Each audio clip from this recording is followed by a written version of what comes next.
Hey everybody, what's up? Andrew here with Marty. Hey, everybody. Marty, you've been playing Mafia 3 Yes. as part of your review. Yes, I am reviewing Mafia 3. We did not get the game until it was pretty much out, and so our review is not up yet. But I put about 15 hours in. I'm going to have some impressions up over the weekend and then try to finish the entire game by next week for the review. But we just wanted to sort of give you what my initial hot take is. Yeah, and so what is your hot take? What are you feeling so far? So, I'm torn. I think the game does certain things extremely well. I think one of the highlights of the game is its story, its writing, its characters, and its acting. They are absolutely incredible. You play a guy named Lincoln Clay, who's a half African American man who comes back from Vietnam to New Bordeaux, which is this game's version of Louisiana and New Orleans in 1967. And the game doesn't pull any punches in terms of what it was like for an African American in this 60s America. This game deals with racism. This game deals with the Klan. This game deals with certain neighborhoods and stores that you just straight up aren't allowed to go into. And the story also has this really interesting framing device where it continually cuts back and forth between like documentaries that are being filmed now, and so there's certain characters that are old men now and old women, and sort of like CIA like depositions of like what happened in New Bordeaux during this massacre. And so just the way the story's told and the way that all goes down is actually super interesting. I'm a big fan. And like that all sounds awesome, and what I've seen of watching you play, it seems like that stuff is like really smart and well balanced and really well performed. But what we're doing here is we're out in the open world, and like there's obviously stuff aside from that story. And like, what do you think of kind of the open world aspect of it and sort of the city itself? Definitely a little bit torn on the open world. I think New Bordeaux is a really interesting city. I think it's really textured. The different neighborhoods are great. It definitely has these like Bourbon Street feel. Then it has these really poor neighborhoods. It has the swamps. It has the rich neighborhoods.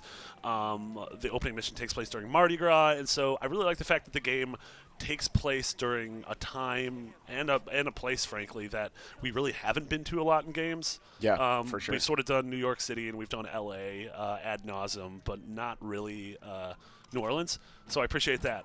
That being said, in terms of an open world, the map is big, but it's a bit boring right now.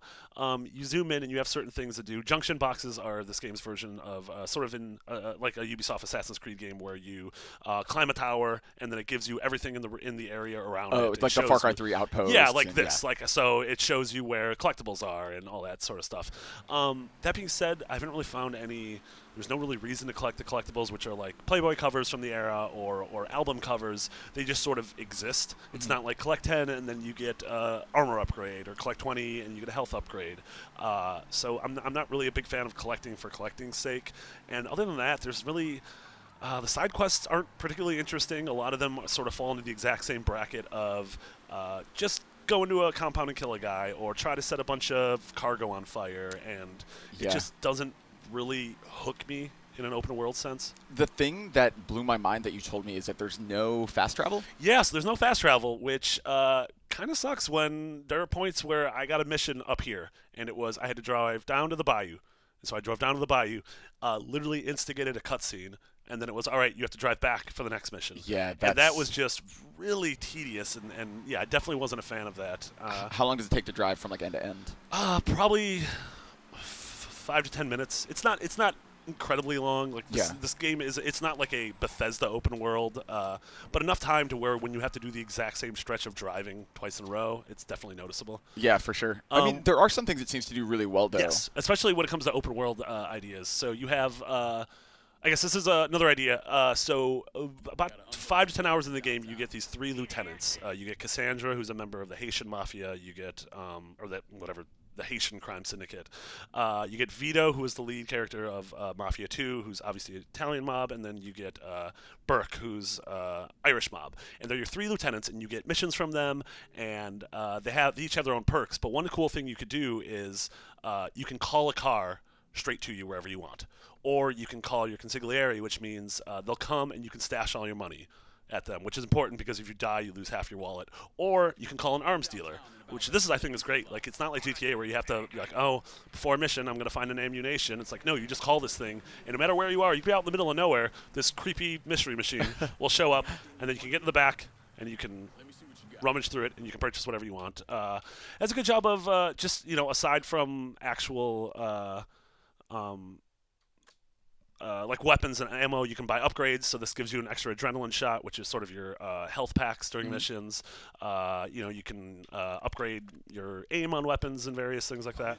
And speaking of health, it's I think someone's angry at me. I see in the bottom right, it's like divided into sections. Is the idea that only one of those sections auto-generates, and then you need health packs? Yeah, for the it's rest? sort of it's once you break below the line, it will no longer auto-generate up to then. But if you just take one bullet, it'll go back to full. Which I really like. Combat's good, as you saw before. It's sort of very much pulled from the GTA 5 mode. There's a lot of cover, a lot of sticking to it. Weapon varieties, there's a lot of weapons. There's rifles, there's machine guns, shotguns. I found that I'm pretty much just using a pistol, and that's my go-to weapon, and it's been totally fine.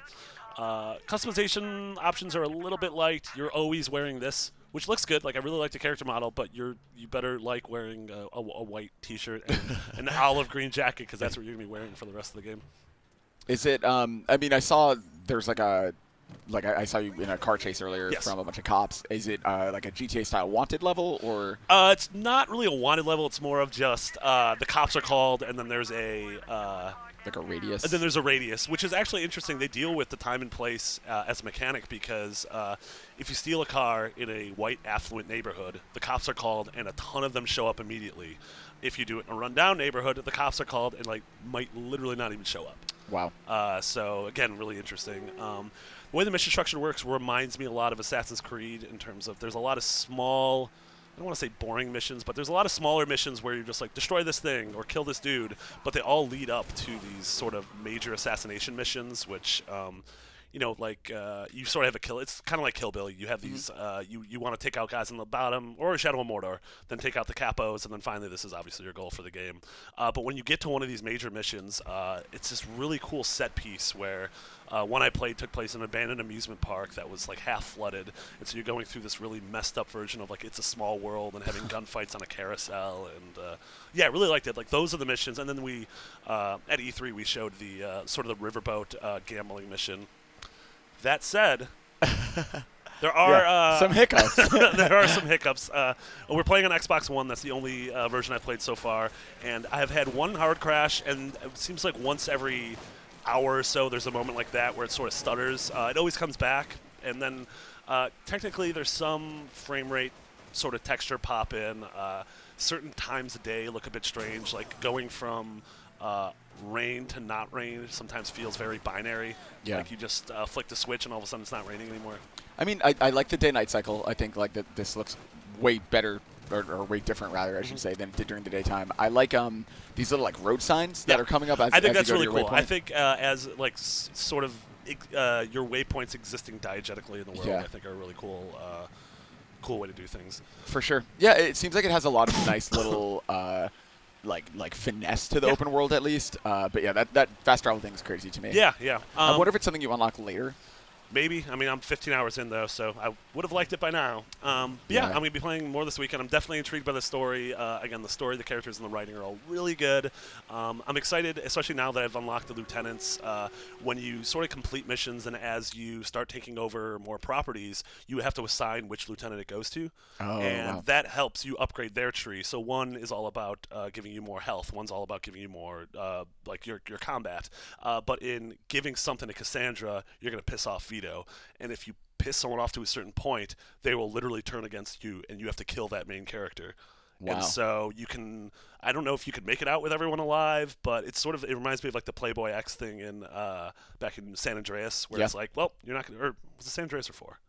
I think it might have been 4, GTA 4. But I find it really interesting of being like, well, I like this character as a character more, but this character's perks are way more in tune with my playstyle, so what am I going to do? And with, like, Playboy X, you got, like, that really cool apartment. For sure. And so, I'm really intrigued. Like I said, really liking it so far. Definitely can't, I'm not going to assign a score yet just because, haven't finished the story and really haven't futzed around with the open world enough. But, I'm definitely liking the game.